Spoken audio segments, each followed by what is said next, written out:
사도행전 4장 1절부터 4절입니다. 사도행전 4장 1절부터 4절 우리 다 같이 한 목소리로 합독하도록 하겠습니다. 시작. 사도들이 백성에게 말할 때에 제사장들과 성전 맡은 자와 사두개인들이 이르러 예수 안에 죽은 자의 부활이 있다고 백성을 가르치고 전함을 싫어하여 그들을 잡음에 날이 이미 저물었으므로 이튿날까지 가두었으나 말씀을 들은 사람 중에 믿는 자가 많으니 남자의 수가 약 5천이나 되었더라. 아멘. 이제 자기 자신을 축복하실 때 이렇게 축복하십시오. 나는 예수님 때문에 가장 행복한 사람입니다. 고백하시길 바랍니다. 가장 행복한 사람입니다. 네, 할렐루야. 자, 지난주에 제가 이 마지막 시대를 준비하고 대비하기 위해서는 그 성령께서 우리와 함께 하셔야 된다라는 것을 말씀을 드렸습니다.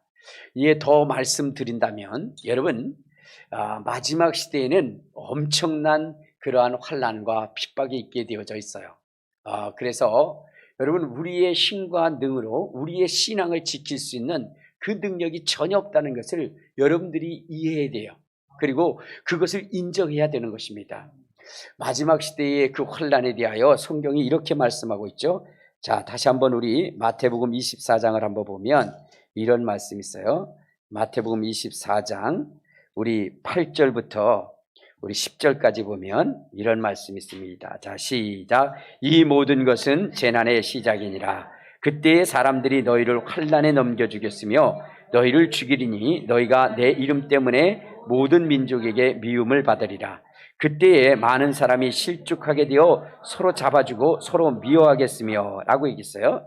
자, 그 다음에 13절에 보면 자, 시작. 그러나 끝까지 견디는 자는 구원을 얻으리라. 이렇게 되어 있습니다. 그러니까 환난이 시작이 되게 되면 수많은 사람들이 자기의 신앙을 다 버린다는 겁니다. 그리고 서로 잡아주고 또 죽이고 또 속고 그렇게 된다는 거예요. 그런데 우리가 구원함을 얻으려면 우리는 끝까지 예수 그리스도에 대한 믿음을 지켜야 된다는 겁니다. 자, 그런데 여러분, 이 환난의 두려움과 고통이 어느 정도까지 되냐? 우리 다시 한번 마태복음 10장을 보면 그런 말씀 있죠. 마태복음 10장을 한번 봐요. 자, 10장 우리 21절에 보면 21절부터 22절. 자, 시작. 장차 형제가 형제를, 아버지가 자식을 죽는데 내어주며 자식들이 부모를 대적하여 죽게 하리라. 또 너희가 내 이름으로 말미암아 모든 사람에게 미움을 받을 것이나 끝까지 견딘 자는 구원을 얻으리라. 자, 그러니까 여러분, 마지막 시대가 되면 형제와 형제의 사랑이 식어지고 부모 자식 간에도 어떻게 돼요? 서로 잡아 죽이는 이러한 일들이 나타난다는 거예요. 자, 그럼에도 불구하고 우리는 끝까지 뭐요? 변질되지 않고 사랑을 소유해야 되고요. 예수 그리스도에 대한 그 믿음을 포기해서는 안 돼요. 끝까지 견뎌야 되는 거예요. 그래서 끝까지 견디는 자는 어떻게 된다? 구원을 얻는다 그랬어요. 자, 그런데 여러분들, 이 마지막 시대의 그러한 그 환난, 고난, 고문 이런 것들을 여러분들이 이길 수 있습니까? 견딜 수 있나요? 예, 그건 전혀 여러분 견딜 수 없습니다. 그 북한 선교의 김성근 목사님이 그런 말씀을 하셨어요. 뭐냐면 그가 주님을 믿고 너무나 좋았고 행복했어요. 그런데 어느 날 북한으로 이송되게 될 때에 그가 고백한 것이 무엇이냐면 하나님, 저는 고문을 견딜 수 없습니다. 그러므로 내가 알고 있는 모든 것들을 난 다 풀어버리겠습니다. 이렇게 얘기를 했어요. 여러분들 지금 볼 때는 내가 끝까지 신앙을 지킬 수 있을 것 같지만 여러분 몇 대 맞으면 어떻게 돼요? 그 즉시 주님을 다 부인할 수밖에 없게 되는 겁니다. 자, 그러면 우리가 끝까지 견딜 수 있는 그 비결은 무엇일까? 그때에 우리가 변개치 않고 정말로 마귀가 원하는 말이 아니라 하나님이 원하시는 그 믿음의 고백을 할 수 있게 하시는 이가 누굴까? 그분은 바로 성령님이십니다. 성령님만이 여러분 우리의 입술을 지킬 수 있게 하시는 것이고요. 우리로 하여금 끝까지 믿음의 신앙을 굳건히 지킬 수 있도록 만드시는 분이십니다. 여기에 성경에 보면요, 이렇게 말씀을 하십니다. 어디를 보시냐면 지금 마태복음 마태복음부터, 여기는 이렇게 손을 끼고 계셔요. 그리고 누가복음부터 한번 봅시다. 누가복음 21장. 자, 누가복음 21장. 우리 어디냐면 12절부터 한번 봐요. 12절부터 시작. 이 모든 일 전에 내 이름으로 말미암아 너희에게 손을 내밀어 박해하며 회당과 옥에 넘겨주며 임금들과 집권자들 앞에 끌려 나가려니와 이 일이 도리어 너에게 증거가 되리라. 그러므로 너희는 변명할 것을 미리 궁리하지 않도록 명심하라. 내가 너희의 모든 대적이 능히 대항하거나 변박할 수 없는 구변과 지혜를 너희에게 주시리라 그랬어요. 그러니까 그때에 무엇이냐면 하나님이 우리에게 우리의 입술로 고백할 수 있는 그 말씀을 우리에게 주시겠다는 거예요. 자, 그런데 그것을 누가 주시는 것이냐? 우리 마태복음 10장 아까 읽었던데 거기 자 19절 20절을 보면 이렇게 얘기합니다. 자, 시작. 너희를 넘겨줄 때 어떻게 또는 무엇을 말할까 염려하지 말라. 그때에 너희에게 할 말을 주시리니 말하는 이는 너희가 아니라 너희 속에서 말씀하시는 이 곧 너희 아버지의 성령이시니라. 그러니까 그 환난의 때에 여러분 우리가 우리의 입술을 주장해서 말하는 것이 아니라 누가? 성령님이 우리의 입술을 주장해서 말하게 하신다는 거예요. 그러니까 우리 속에서는 뭐한다? 그 고난과 환난이 너무나 심하고 고통스럽기 때문에 주님을 부인하고 싶어요.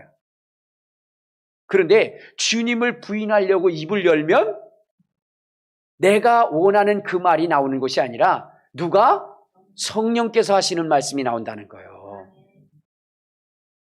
여러분 그걸 잘 아셔야 됩니다. 여러분 그 윤치영 목사님의 간증을 들어보면 그분이 이제 호주에서 억울한 옥살이를 당하게 되십니다.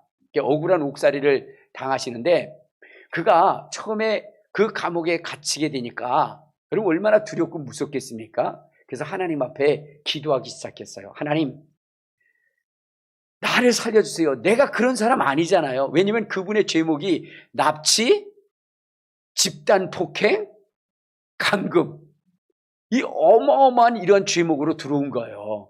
근데 그분이 그런 죄를 짓지 않았어요. 그런데 그렇게 잡혀 들어가게 됩니다. 그러니까 그분이 하시는 것이 뭐냐면 주님, 이 옥살이에서 벗어나게 해 주시옵소서 라고 그렇게 기도하다가 그 다음부터는 뭐냐면 기도를 안 했어요. 기도를 안 했어요. 그 기도를 안 한 이유가 무엇이냐면 이런 거예요. 자기는 분명히 하나님 앞에 하나님, 이 감옥에서 벗어나게 해 주시옵소서 라고 그렇게 고백하며 기도를 했는데 입술에서 나오는 기도는 무엇이냐면 이것이었다는 거예요. 하나님, 기왕 감옥에 오게 하셨으니 하나님의 역사를 이루게 하소서. 그렇게 기도가 나오는 거예요. 그러니까 이 사람이 얼마나 답답하겠습니까? 얼마나 괴롭겠습니까? 자기는 지금 하나님 앞에 뭐라고 기도하는 거예요? 하나님, 나를 여기서 건져내 주세요. 이렇게 하는데 그런데 안 된다는 거예요. 또는 또 하나는 무엇이냐면 그분이 무엇이냐면 이제 그 교회에 갔으니까 그 감옥에 갔으니까 그래도 예수님을 믿으니까 성경책을 펴놓고 성경을 읽는데 거기에 어떤 친구가 너 조심해라 그랬는 거예요. 왜 그러니까 지금 여기에 무슬림이 있는데 걔네들이 너를 죽이려고 한다. 그러니까 조심해라. 이렇게 이야기를 한 거예요. 그리고 나니까 얼마나 무섭고 두렵겠습니까?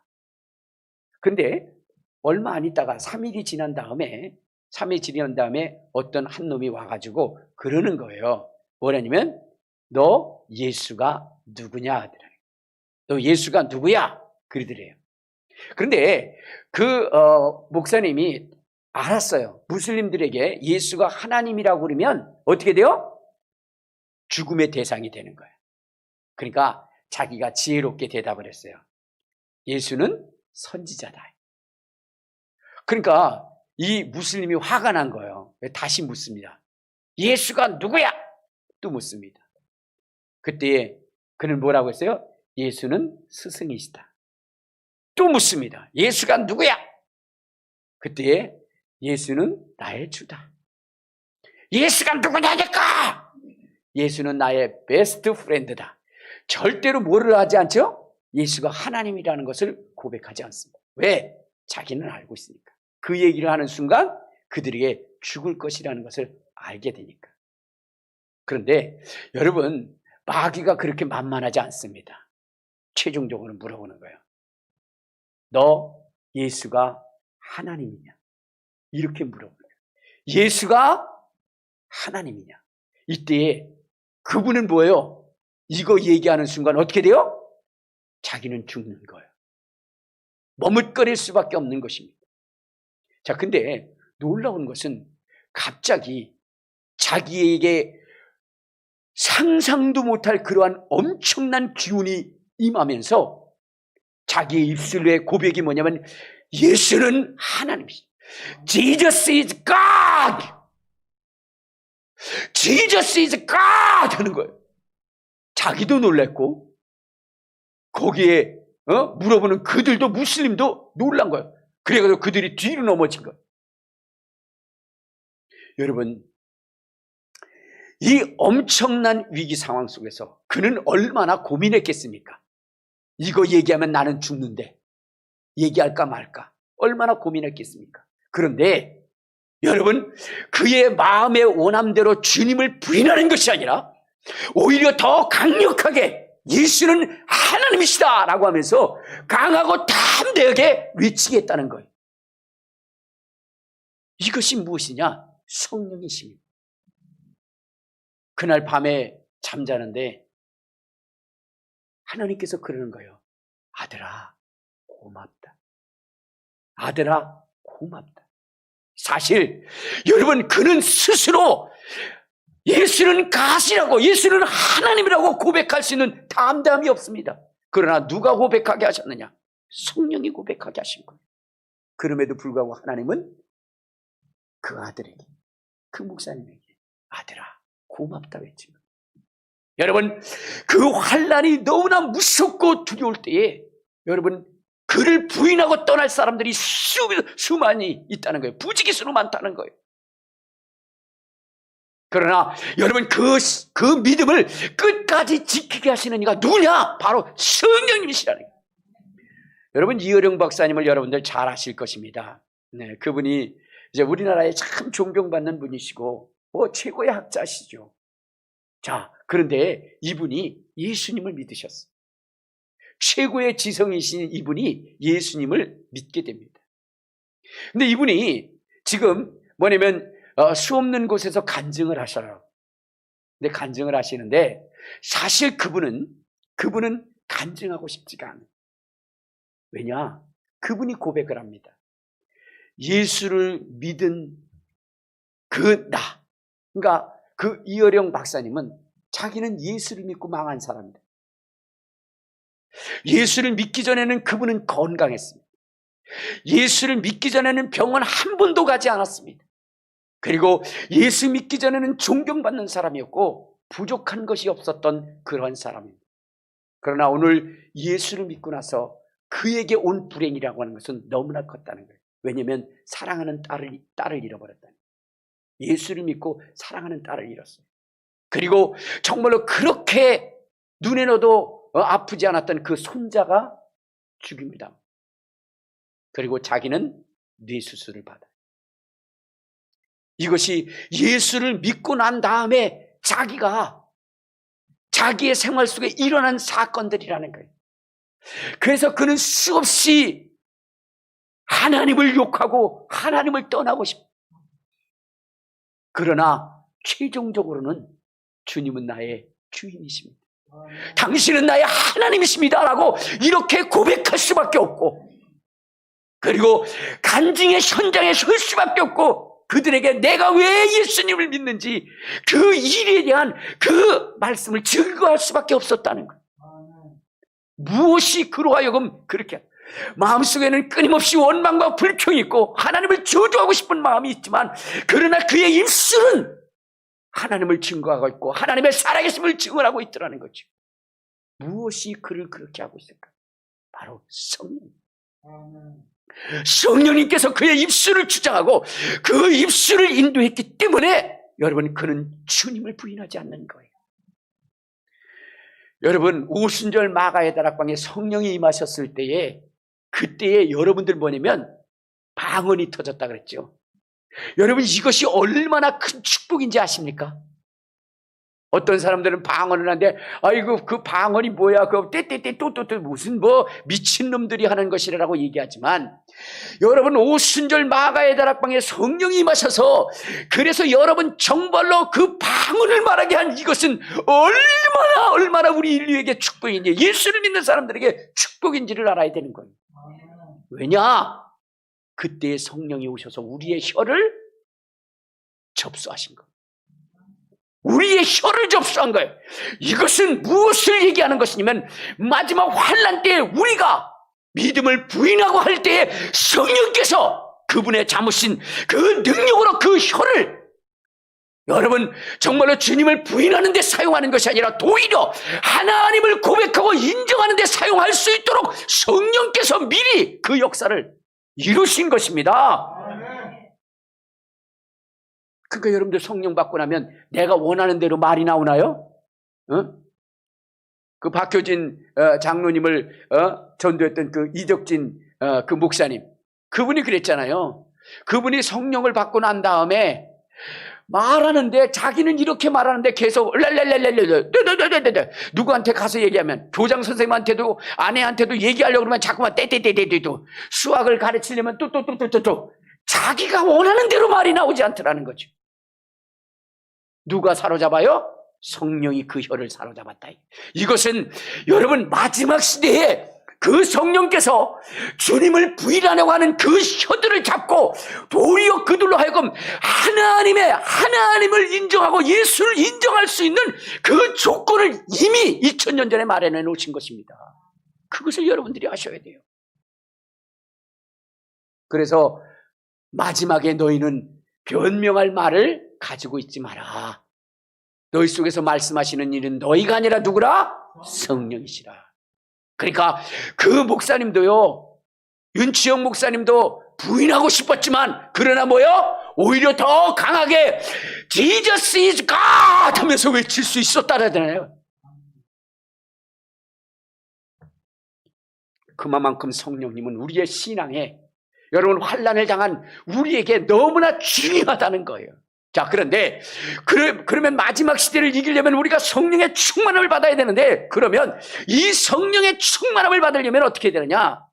성령은 언제 임한다고요? 자, 우리 한번 사도행전 10장, 사도행전 10장 44절을 보면 그렇게 얘기하죠. 44절.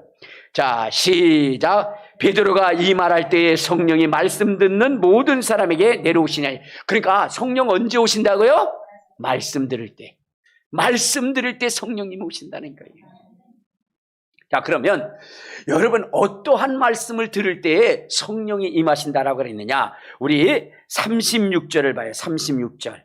자, 시작. 만유의 주 되신 예수 그리스도로 말미암아 화평의 복음을 전하사 이스라엘 자손들에게 보내신 말씀. 자, 여러분 이 말씀을 할 때 어디요? 성령이 임하셨다는 거예요.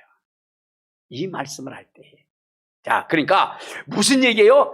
믿음의 주가 예수 그리스도시고 그 예수로 말미암아 화평의 복음이 전해졌다. 여러분, 예수로 말미암아 화평의 복음이 전해졌다는 이 사실을 믿고 이 말씀이 선포되질 때 성령이 임하신다는 거예요. 근데 여러분들이 여기 알았은 것은 화평의 복음이라고 하니까 뭐 세상의 사람들과 화평을 이룬다 그런 뜻으로 생각하는데 절대 그것이 아니라 여기에 화평의 복음이라는 것은 누구와? 하나님과의 화평입니다. 죄로 말미암아 하나님과 우리가 뭐가 됐죠? 원수가 되어졌죠.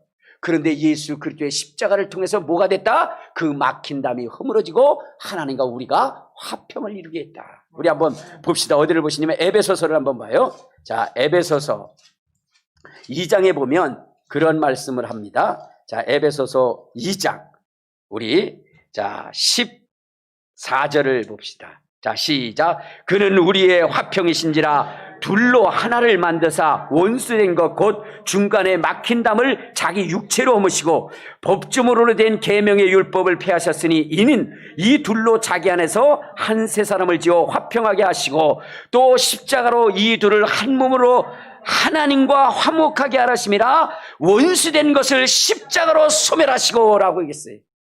그러니까 죄로 말미암아 하나님과 우리가 원수되어졌던 이 사이의 담을 허무신 것이 뭐냐? 예수 그리스도라는 거예요. 이 복음의 말씀이 선포되어질 때에 그때 성령이 임하신다는 겁니다. 또 여러분 다시 한번 사도행전 10장으로 가보면 뭐라고 나오느냐? 사도행전 10장 거기에 보면 이렇게 나오죠. 자, 39절을 한번 봐요. 39절. 자, 시작. 우리는 유대인의 땅과 예루살렘에서 그가 행하신 모든 일의 증인이라. 그들이 나무에 달려 죽였으나 하나님이 사흘 만에 다시 나타나시되 모든 백성에게 하신 것이 아니요 오직 미리 택하신 자 곧 죽은 자 가운데서 부활하신 후 그를 모시고 음식을 먹은 우리에게 하신 것이라. 자, 여기에 보면 무엇을 할 때 성령이 임하셨느냐? 여러분, 예수 그리스도가 죽은 자 가운데서 부활하셨다라고 하는 이 부활의 말씀을 증거할 때에 그때 뭐가 임했다? 성령이 임하셨다는 거예요. 성령. 자, 그 외에도 또한 예수가 재판장이시다. 산자와 죽은 자를 심판하실 재판장이다라고 하는 말씀을 증거하실 때 누구다? 성령이 임하셨다. 그리고 그 이유로 말미암아 죄 사함을 얻는다라고 말씀하실 때 그때에 성령이 임하셨다. 그러니까 여러분 성령이 말씀 듣는 자 중에 임하셨다라고 하실 때에 그 말씀이 뭐냐? 화평의 복음. 그 다음에 예수가 죽은 자 가운데서 부활하신 복음. 그리고 예수 그리스도께서 산자와 죽은 자의 심판자가 되신다는 이 복음. 그리고 예수 그리스도의 이름으로 말미암아 죄 사함을 얻는다라고 하는 이 사건이, 이 말씀이 전파되어지고 그 말씀이 심령 속에 들어올 때에 그때 누가 임하셨다? 성령이 임하셨다는 거죠. 그러므로 오늘 우리는 이 말씀들을 여러분들이 자세히 살펴보고 이 말씀이 여러분의 심령 속에 넘쳐나도록 날마다 고백을 해야 되는 거예요. 그런데 오늘 여러분 이거 다 알 수는 없고 오늘은 부활에 대해서만 말씀을 드리고자 합니다. 부활에 대해서.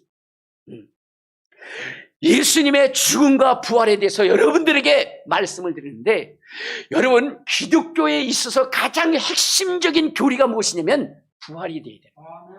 알겠습니까? 예수님이 죽은 자 가운데서 부활하셨다라고 하는 이 사실을 증언하고 입증하는데 여러분 기독교는 총동원되어져야 되는 것입니다.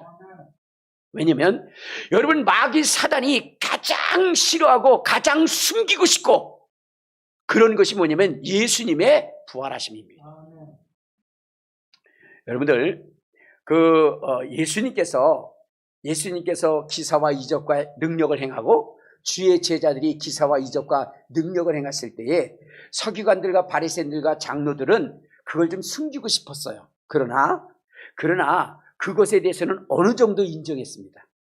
알겠습니까?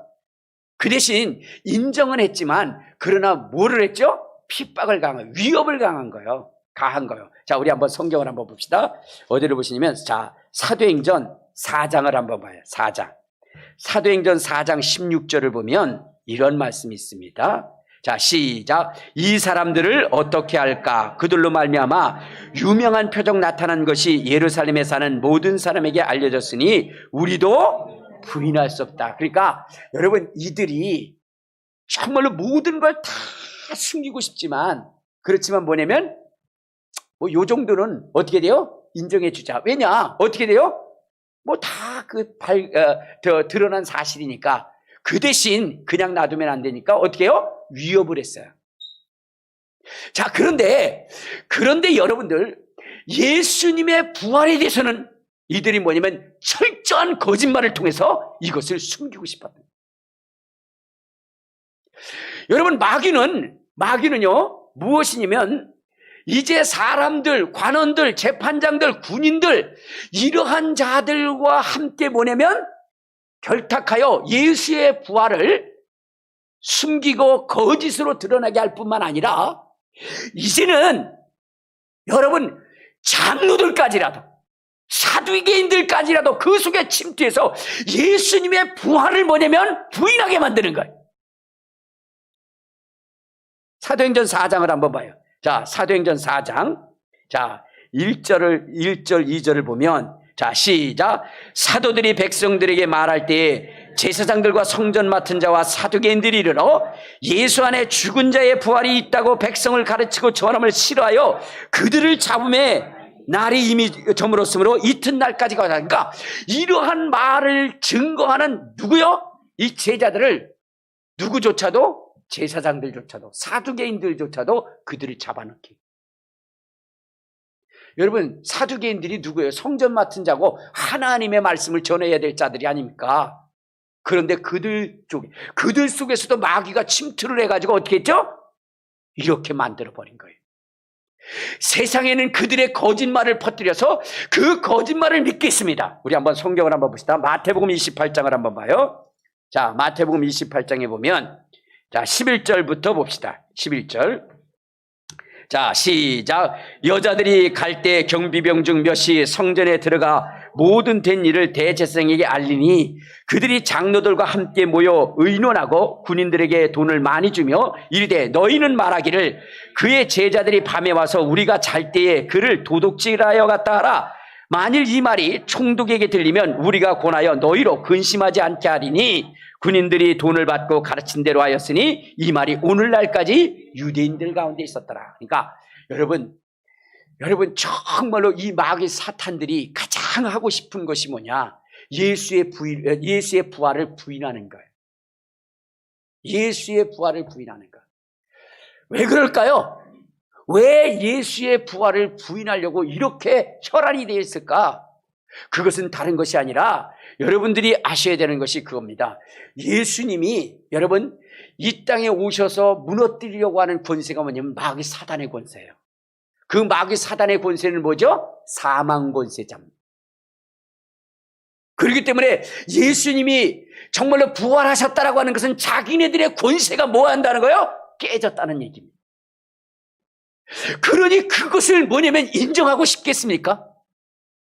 인정할 수 없게 되는 거예요. 그러니까 모든 매체를 총동원해서 어떻게 하는 거예요? 예수의 부활을 숨기는 거예요. 여러분 2000여 년 동안 이 마귀 사탄이 지금 음모를 꾸미고 있는 것이 뭐냐면 예수의 부활을 뭐요? 거짓이라고 발표하는 거예요. 그래서 지금은 어떻게 됐느냐? 한신대학교 같은 경우에 도울이라고 하는 이러한 사람이 와가지고 그를 뭐냐면 교수로 해가지고 그래가지고 강의를 하는데 예수의 부활은 뻥이다 이래. 지금은 뭐냐면 신학교까지 들어와서 그것을 가르치는 거예요. 예수의 부활은 거짓이다. 마지막 시대가 되면 예수의 부활은 거짓이다라고 이것이 돼요. 왜? 그 마귀는요 철저하게 뭐냐면 그것을 감추기 위한 그러한 작전들을 쓰고 있는 거예요. 그래서 여러분 보세요. 기독교에 있어서 가장 중요한 그러한 절기는 어느 때냐? 여러분 성탄절 아닙니다. 기독교의 가장 중요한 절기는 뭐예요? 부활절입니다. 말은 그렇게 하는데 여러분들의 가슴을 설레하는 것은 뭐예요? 성탄절이요? 부활절이요? 성탄절. 왜? 여러분 마귀 사탄이 성탄절을 성대하게 만들었습니다. 그러나 기독교는요 무엇이냐면 성탄절이 중요한 것이 아니라 부활절이 중요한 거예요. 부활절이. 왜? 그 부활절은 마귀의 권세가 깨어지는 것입니다. 박살나는 거예요. 성탄절에는요 마귀의 권세가 깨어진 게 아니에요. 그때는 오히려 누구요? 헤롯의 권세가 더 커져서 그래서 어떻게 됩니까? 예수까지라도 죽이려고 했던 그러한 때입니다. 그러나 그 권세가 무너진 것이 언제야? 예수님의 부활 때예요. 그렇다고 한다면 여러분 우리 기독교는 날마다 매일같이 강단에서 선포되어야 될 것이 예수의 부활입니다. 근데 그것이 사라지고 있어요. 그것이 없어지고 있어요. 그리고 부활이라고 하는 것이 왜 우리 인류에게 중요하냐? 여러분, 부활이라고 하는 것은 예수님이 하나님이신 것을 인정하게 하는 것입니다. 그분이 죄가 없다는 것을 인정하게 하는 것이고요. 그분이 생명의 주인인 것을 얘기하는 것이고요. 그분이 창조주신 것을 인정하는 것이 바로 부활입니다. 우리 한번 사도행전 17장을 한번 찾아봐요. 자, 사도행전 17장에 보면 이러한 얘기가 있습니다. 자, 17장. 자, 우리 한번 22절에 보면 바울이 아레오바고 가운데 서서 말하되 아덴 사람들아 너희를 보니 범사에 종교심이 많도다. 내가 두루 다니며 너희가 위하는 것들을 보다가 알지 못하는 신에게라고 새긴 단도 보았으니 그런즉 너희가 알지 못하고 위하는 그것들을 내가 너에게 알게 하리라. 그러니까 이 아덴에 갔을 때에 어떻게 됐다는 거요? 사람들이 신을 섬기는데 어떻게 해요? 정말로 막 자기 나름대로 신을 섬기고 싶었죠. 그래서 때로는 알지 못하는 신에게라고 이렇게 얘기를 했는데 그분이 누구인지를 내가 말하겠다 하면서 우주와 만물을 지으신 신께서는 하면서 24절부터 쭉 나오는 거예요. 그리고 생명과 호흡을 주시는 분이시다 라고. 이거 집에 가서 여러분들 읽어보세요. 그러면서 그분이 참되신 하나님이신 것, 생명을 주시는 분, 영생을 가지고 계신 분, 창조주라는 것을 무엇으로 증거하느냐? 31절을 한번 봐요. 31절. 자, 시작. 이는 정하신 사람으로 하여금 천하를 공의로 심판하신 날을 작정하시고 이에 그를 죽은 자 가운데서 다시 살리신 것으로 모든 사람들에게 믿을 만한 증거를 줬다. 그러니까 여러분들 보세요. 예수 그리스도가 죄가 없으신 분이시고 그분이 우리에게 생명을 주신 분이시고 우리의 죄를 사하시는 분이심을 입증하는 것이 부활이라는 거예요. 부활. 여러분, 예수님께서 중풍병자의 병을 고치시기에 뭐라고 했어요? 내 죄삼을 받았느니라 그랬어요. 그랬죠? 그때에 사람들이 뭐라 그랬어요? 저가 누기에 사람의 죄를 사하는가? 하나님 외에는 죄를 사할 자가 없다 그랬어요. 그런데 아까 보니까 뭐라 했어요? 43절에 사도행전 10장 43절에 뭐라 그랬어요? 그 이후로 죄 사함을 받는다. 예수가 죄를 사하시는 분이에요. 그것은 바로 그분이 하나님이시라는 얘기거든요. 그런데 그분의 하나님 되심의 입증이 뭐냐? 부활하는 거예요. 부활. 그렇기 때문에 여러분, 우리가 정말로 예수 그리스도가 하나님이신 것을 고백할 때에 예수의 부활은 뗄래야 뗄 수 없는 관계라는 것입니다. 자, 그래서 교회는요, 무엇을 선포해야 돼요? 예수님의 부활을 선포해야 돼요. 왜냐? 그럴 때 누가 임하신다? 성령이 임하신다는 거예요. 왜일까요? 여러분 보세요. 자, 우리 한번 성경을 한번 봅시다. 어디를 보시냐면, 자, 로마서 8장을 한번 봐요. 로마서 8장. 자, 로마서 8장 11절에 보면 이렇게 얘기합니다. 자, 시작.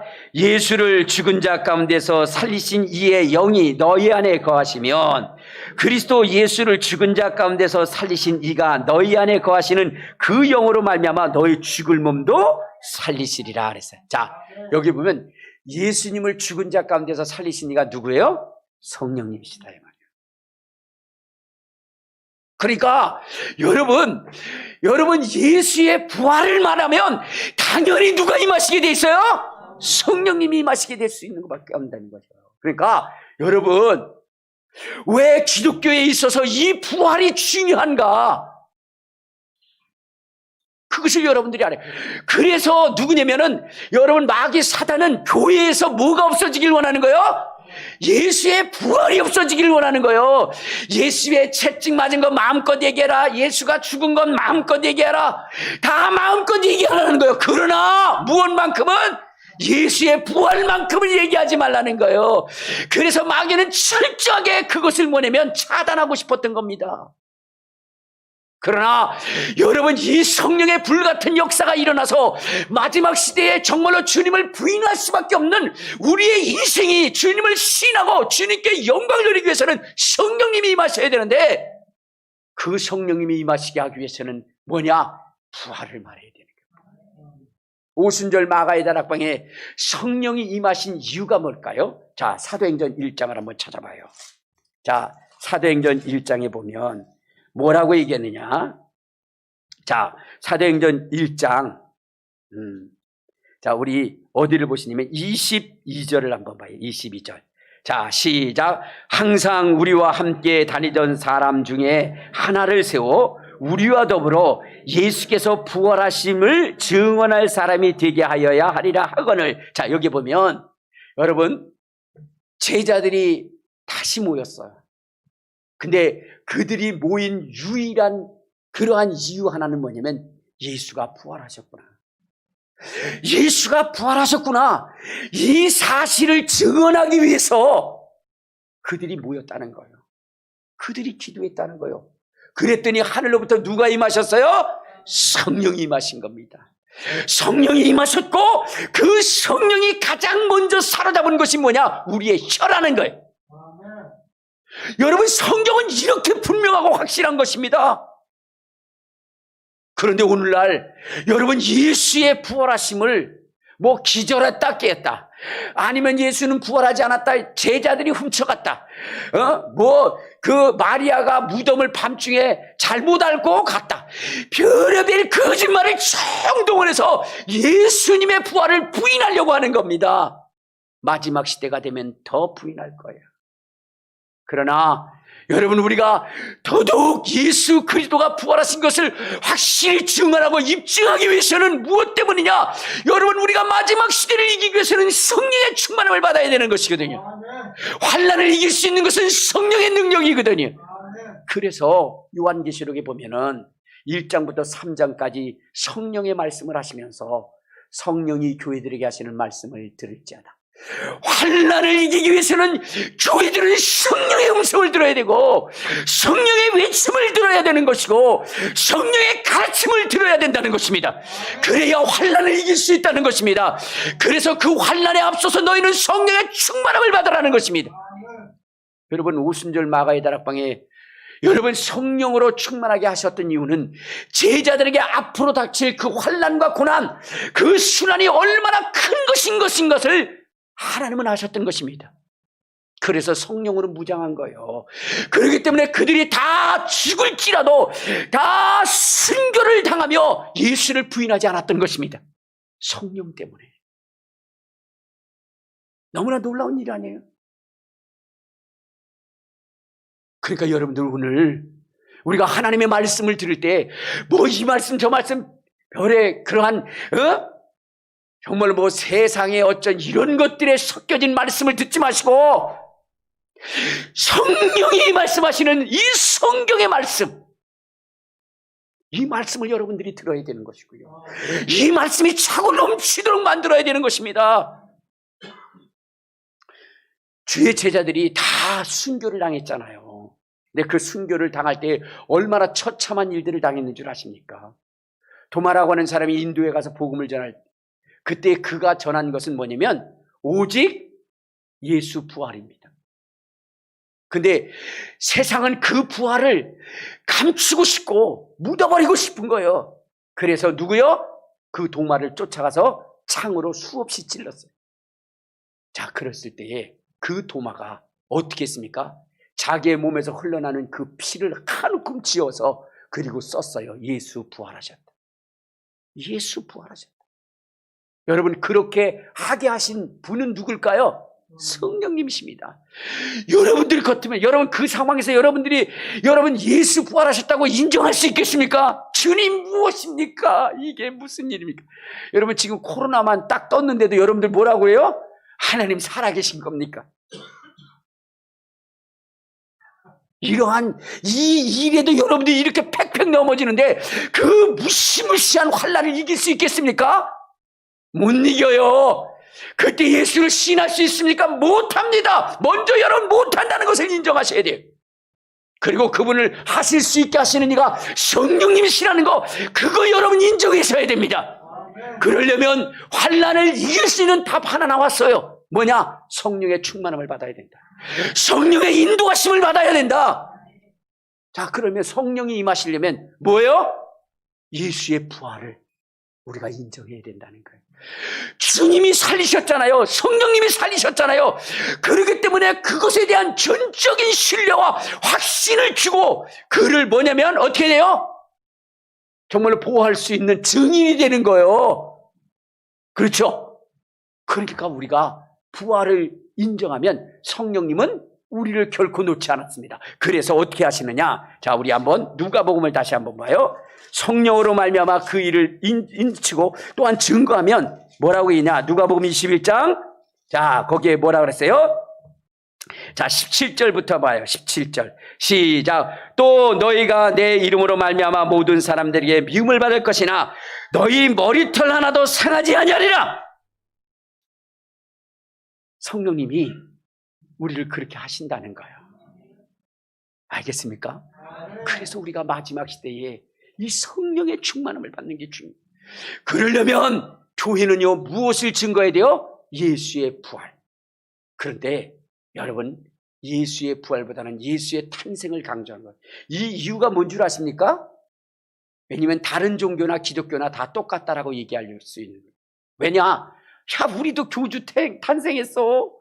아니, 우리도 그랬어. 니네도 그렇지. 다 같잖아. 그런데 기독교와 다른 종교를 엄청나게 구분시키는, 도저히 여러분들 따라올 수 없도록 만드는 게 뭐예요? 부활입니다. 예수의 무덤은 비어있고 그들의 교주의 무덤에는 썩은 뼈가 있는 것입니다. 그러므로 같을 수 없다라고 하는 것에 확실한 다른 점을 드러내는 것이 부활이에요. 부활. 그렇기 때문에 그들이 여러분 예수의 부활을 감추고 숨기고 이 일을 위해서는 거짓을 총동원해서 그렇게 말하는 것입니다. 지금 교회에서 부활을 말하는데 별로 없어요. 말은 주일이요. 주일은 뭐냐면 예수님이 부활한 날 예배 드리는 거거든요. 안식 후 첫날이 주일이거든요. 그런데 날은 있는데 그 안에 뭐요? 정말로 알뱅이인 부활은 없는 거예요. 그래서 저는 여러분들에게 그러니까 부활이 없으니 성령의 역사도 없는 거죠. 사람의 이론과 지론과 상식과 지식은 교회에 가득 채워져 있는데 성령의 음성은 없는 것입니다. 왜? 부활이 없는 곳에 성령님이 말하실 이유가 없어요.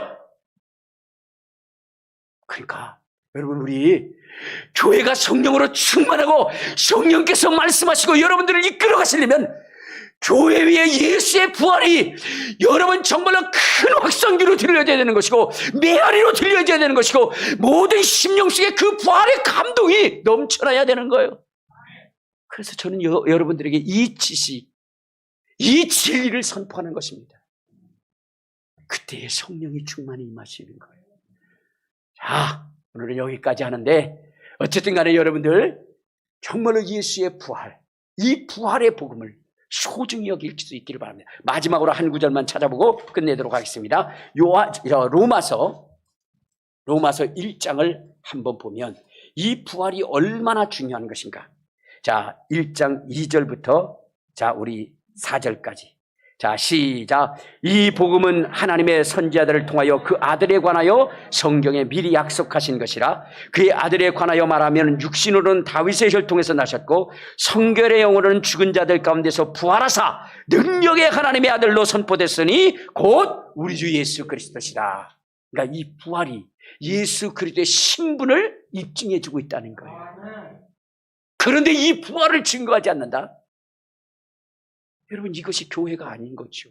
부활이 없다면, 부활을 증거하지 않는다면 여러분, 교회도 교회가 아니고 성령님도 임하시지 않는 것입니다. 여러분, 성령의 충만함을 입기를 원하신다면 날마다 매일같이 예수님 부활하셨습니다. 예수님 부활하셨습니다. 날마다의 고백을 하시길 바랍니다. 그리할 때 성령님이 충만히 임하게 되시는 것이고 성령의 충만함은 우리로 하여금 환난을 이길 수 있게 한다는 것.